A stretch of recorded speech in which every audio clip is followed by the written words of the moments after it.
What is going on, everybody? Welcome on into Bleacher Report this evening. And guess what? The Eagles are still Super Bowl champions. Oh, it's always a beautiful thing that flies out of my lips. Let me tell you. All right, so we got a doozy for you today. We will go over how there are some teams in this league that are so soft that they're trying to ban the greatest play that the Eagles have, even though nobody else can duplicate it because nobody is as good as the Super Bowl 59 champs. But I digress. We'll get into exactly what was stated. A.J. Brown was on Gilly's podcast, and obviously Gilly has been a phenomenal story, okay, online this Eagles postseason run and all throughout the regular season. And on top of that, man, Vic Fangio is a savage. So those are the main storylines here as we get kicking. So let's start with the Green Bay Packers president, Mark Murphy, who still wants the tush push play banned in the NFL. Here is his response to the question. What are your thoughts on the brotherly shove or the tush push? It seems the Eagles have perfected it. Here's the response. I am not a fan of this play. There is no skill involved, and it is almost an automatic first down on plays of a yard or less. The series of plays with the Commanders jumping off sides in the NFC Championship game to try and stop the play was ridiculous. The referee even threatened to give the Eagles an automatic touchdown if the Commanders did not stop. I would like to see the league prohibit pushing or aiding the runner, the quarterback, on this play. There used to be a rule prohibiting this, but this is no longer enforced because I believe it was thought to be too hard for the officials to see. The play is bad for the game, and we should go back to prohibiting the push of the runner. This would bring back the traditional QB sneak. That worked pretty well for Bart Starr and the Packers in the Ice Bowl. Okay, so here's a few things. You are a sore loser. You can't get more pathetic and embarrassing than that because every team has tried the tush push. Every team. Every single team in the NFL, it's a copycat league, right? They look at what the Eagles do. They try to do it. You just suck. So you are crying. You are complaining. You are getting angry. Because the Eagles are so good at what they do that you can't duplicate it. Let me get this straight. If Jordan Love could run this play, you going to have tears flowing down your face?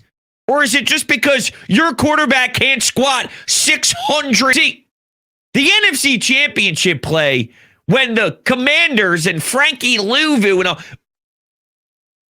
yeah, it's embarrassing. Sack up and meet us in the trenches. It's not embarrassing for the Eagles. It's not bad for the Eagles. It's bad and pathetic for the Commanders for them to be so terrible at their jobs that the only way they could come up with potentially trying to stop it is to be outrageous, be stupid, be silly, be goofy, be dumb, do everything instead of actually trying to, go toe-to-toe in the trenches and stop Jalen Hurts. That's a Commander's problem. That's a you problem. It's not an Eagles problem. So essentially, you are admitting that the Eagles are so talented with this one design that the only way to stop a juggernaut is to write a letter to the league saying this needs to be banned and out of the game now. Because we can't come up with anything to execute to actually stop Jalen. We can't come up with anything schematically to actually stop the beast. Sounds like a loser to me. Sounds like a fraud to me. Keep going to work. Keep going to the film room. Keep going to study. Guess what? All these other teams stop Josh Allen. All these other teams stop all these other teams from trying to do it. Maybe it's just the skill level of Jalen squatting 6,000 pounds and Jeff Stoutland and this offensive line creating the leverage. They're just nasty. And instead of actually manning up and wanting to do something about it on the football field, here you go, crying and writing letters and making statements to the league. It's quite frankly, it's embarrassing. I mean, I know the Packers. I know they think they're better than what they are. I know they hold themselves to a certain standard, even though they haven't really lived up to that. One Super Bowl with Aaron Rodgers. Well, it's disappointing, don't you think? And Jordan Love, listen, that team last year got spanked for a reason. I don't get it. But here's what I know. If there is a world where this passes because enough of you morons feel the need to talk to Roger Goodell about certain things, it's time to manipulate the next rule. That's okay. Trust me, this puppy's not going away. No matter what you want to do, any version of a quarterback sneak, any version of a tush push, any version of the Eagles trying to go for it on 4th and 1, 4th and 2, 4th and inches, I promise you, they will not be stopped on the next variation of the tush push. So part of me actually wants to see this happen because when the Eagles dial up their next expansion of this, then what are you going to do? You got to do this again next offseason? They probably will. The funniest part of this whole answer is there is no skill involved. How is there no skill involved? If that's the case, everyone should be able to complete this play at a 100% clip. There's no reason to fail. If there's no skill, then how come all these other teams literally fail nonstop? AFC Championship game. You can't get more terrible than what I saw out of Josh Allen and the Bills, where they were trying to snag a yard here, snag a first down there. Now, it takes skill. I think you should be kicked out of the league for actually implying that this takes no skill. I mean, that shows a lack of awareness. See, if I'm the league and somebody brings this up to me with more logic, then maybe I'd listen. But if I'm Roger Goodell and it comes to my desk and it pops up on my answering machine, my voicemail, when I sit at my desk at the NFL, I got? Hey, Nancy. Nancy would be my secretary. Hey, Nancy. I got any calls? Yeah, Mark Murphy, the dope from Green Bay, left you a message. All right, let me take a listen to that. Hey, you push the button and you hear, there's no skill involved. I'll call Mark and let him know that he's never allowed to be in the NFL again. I mean, you can't have that. You can't have that. That would actually make me put it right in the shredder. Unacceptable. So those are my thoughts on what exactly transpired today with the tush push nonsense.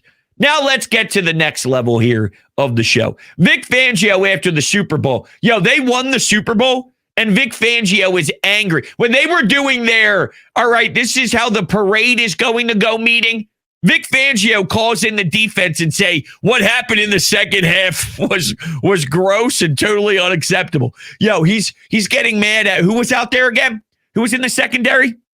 Now, it wasn't Zach McPherson. It was, man, who got torched for the touchdown? You had Kansas City fans actually tweet out that this was the best throw of the game. It was that touchdown. Oh, Tristan McCullum was one of them. And was it Sidney Brown? Was it Tristan McCullum and Sidney Brown? Is that who it was? Vic Fangio's losing sleep over that as they're about to participate in a parade down Broad Street for the second ever Super Bowl in Eagles history. I'm telling you, this group is wired differently, man. This group has an edge to them that is not going away. You won the Super Bowl. You're angry about the second half. You won the Super Bowl. Really, the score was 40-6. Right? All that other stuff is irrelevant. You score in garbage time. He's mad about how the Chiefs had some life in garbage time with your backup players in. He's mad because it was such a blowout that you're even able to throw Sidney Brown. If it even was Sidney Brown, I think it was. It was such a blowout that I was going for the buffalo chicken dip. I was going for the pizza, maybe some cheese and crackers, grabbing another cold one. I wasn't sitting there worried about the play on third down. It was that much of an absolute obliteration. But I digress. Jalen Hurts still getting eaten alive about Super Bowl 57. Even after winning Super Bowl 59, still mad about not winning in 2022. after that epic performance. And A.J. Brown takes it to Instagram as soon as the season ends and goes, yeah, you know what? It didn't live up to the expectations that I thought holding that trophy. Don't get me wrong. It was a beautiful moment, but I take more pride in watching DBs put their head down after every single play because they can't stop me. I take more joy in the actual journey and each week and each training camp session and each gym lift that I have and each session I have with Jalen Hurts in the offseason and the grind. I love that. I didn't realize how much I was in love with that more than I am the actual result. The result's great, and you want the result, but that taste of each week putting in the work, I mean, that screams to me a winner. That screams to me an organization that has a hungry Nick Sirianni, who is always on 1,000, Jalen Hurts, who's still getting eaten alive and having nightmares of Super Bowl 57, even after becoming a Super Bowl MVP and a champion. A.J. Brown determined to go through another journey and, winning each week and winning each rep and beating up on every DB in the NFL. And now Vic Fangio established himself as a sicko, too. And I say that in a good way, a good sicko, a sicko who was just thinking more about how they could have cleaned things up. You shut down Andy Reid and Pat Mahomes to the point where national media and even some local media wondered if that was the greatest defensive performance in Super Bowl history. Especially knowing you're going up against that caliber of quarterback and that caliber of an offensive mind in Andy Reid. I mean, this could go down as the greatest head coach quarterback combo offensively. Bill Belichick on the defensive side, Tom Brady with his OC, that's a different story. But you're saying mind and quarterback. It could be the best ever. You had the best defensive performance ever. And he's mad before the parade. I love him. Yet once again, Miami, they were too hard on them. He doesn't relate. Now, you just have bad eggs in that locker room because I'm watching Nolan Smith play with a torn, torn tricep. He's just out there in the bowl battling. You just have losers on your team. We just have winners on our team. That's all. He was out there getting all sorts of banged up with his with his torn triceps. What a dog. Literally. It just comes down to we got the right mental makeup in the NovaCare complex. You know who I haven't even mentioned yet? I talked DC, I talked quarterback, I talked head coach, I talked wide receiver one. Obviously, Saquon Barkley came here because he was so determined to win that Super Bowl. You know who might even be the biggest competitor of them all? You know exactly who I'm about to say. Howie Roseman. And we are about to enter Howie's season. This is his time. This is when he flourishes. This is when he's in attack mode. This is when it all starts. Now, it happens rather quickly. And I'm sure he lost some sleep and lost some hydration. And that beer can to the face and the forehead and the blood maybe played a little role here over the last couple of days. I don't know. Maybe a couple of days after the parade, I should say. Right now, he's, I'd be shocked if he wasn't watching 8 different players right now and scouting on film in his basement. So he's back in action. But this is Howie Roseman's season that we are about to embrace. And there is nothing more perfect than watching Howie Roseman go to work because he is that special at his job. All right, let's get to this A.J. Brown stuff on Gilly's pod. So, it's funny. There's a lot of controversy in town, and I think it's nonsense, but there are people out there who feel the media makes stuff up here, whether it's WIP, which is the local sports talk radio station in town, whether it's, whatever, national media, this and that. Remember Jay Glazer had that report about Brandon Graham talking to Jalen Hurts and the people that, that was made up because Brandon said that. From A.J. Brown's mouth to your ears. He goes, yeah, no, some of that stuff is all true. Yeah, no doubt. Me and Jalen are 2 alphas. We just want to win. We butt heads sometimes. Yeah, it's not made up. That stuff happens. What I like about the culture set here, though, they know how to move past it, or they know how to utilize it to only get better. There's one specific interview that I constantly think about to this day. And it was Ashlyn Sullivan of NBC Sports Philly and WIP. And she was with A.J. Brown in the locker room. And one of the things he stated was, we had difficult conversations. We had hard talks. But I look at that as a positive, that you can have a relationship like AJ, like Jalen, and even though there are times where we need to succeed more in the passing game, we have to improve. We need to shut that door. We need to bark it out. We need to get angry, let the frustrations fly, show why I feel this way, whether it's on film, whether it's whatever, however you want to do it. But this is why I feel strongly about this. And then Jalen goes, all right, I got you. But this is why this is happening, blah, blah, blah, blah, blah, blah, blah, blah, blah. 30 minutes later, you dap up, you hug out, and then you go to practice and you go kick ass. But A.J. Brown made it very clear. This stuff was happening. But that only makes it that much more special to me, that you can go have these tough conversations and then win 10 straight games. And then be a number 2 seed in the NFC, host an NFC championship game, beat a Green Bay team that everyone said would have had 13 or 14 wins in a different division. So watch out. They're really not a 7th seed. Shut your mouth. All right, now you're facing a better quarterback and a better coach in Sean McVay and Matthew Stafford. And oh, by the way, they got Puka and Cooper Kupp, and you better be ready. Shut your mouth. And then, oh, by the way, here's the Commanders. Jaden Daniels is so poised. He's so patient. He's such a killer. Nothing ever stops him. Shut your mouth. Oh, by the way, Andy Reid, Pat Mahomes, they never lose. Shut your mouth.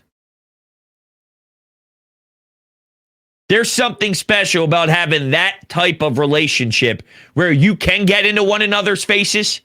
You can get mad. You can get angry. You can hold each other accountable. You can have dust-ups and whatnot. And then still keep the main thing the main thing.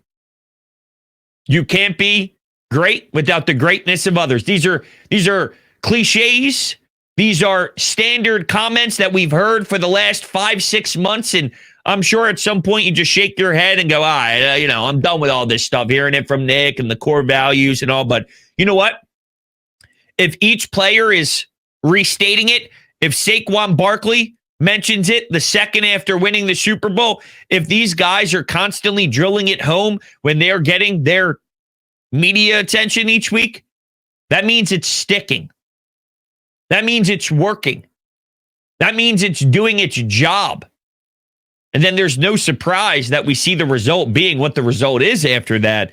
I just wanted to make sure it was highlighted that, A.J. Brown wasn't running away from the fact that, some of that stuff that was being reported, no doubt about it. That stuff happens. But it's just because we're competitors. It's just because, we want to be great. We want to maximize our skill sets. And that's all. And when we do, look at what we can do. That's what it comes down to is, listen up. Do you know why I felt the way I did? Look what it resulted in once we figured it out. Once we got that passing game to explode. Once we witnessed the best version of this team, which was the NFC Championship game and the Super Bowl. See what happens? You score 55. You blow out a division rival in the NFC Championship game. And by the way, you blow out a Super Bowl dynasty, if you will. So, and you know what makes this whole thing even more remarkable, even though it's not breaking news, it's just awesome to say it.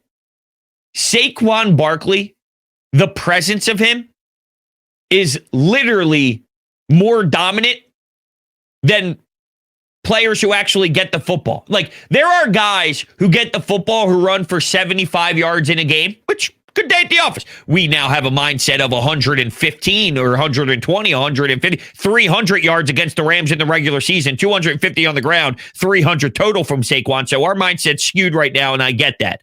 But there are guys on a week-to-week basis that would sign up if they were a running back for 70 yards one week, 68 yards the next week, 82 yards the next week. Saquon getting 40 rushing yards and being stopped, but the focus being all on him forever throughout the 4 quarters.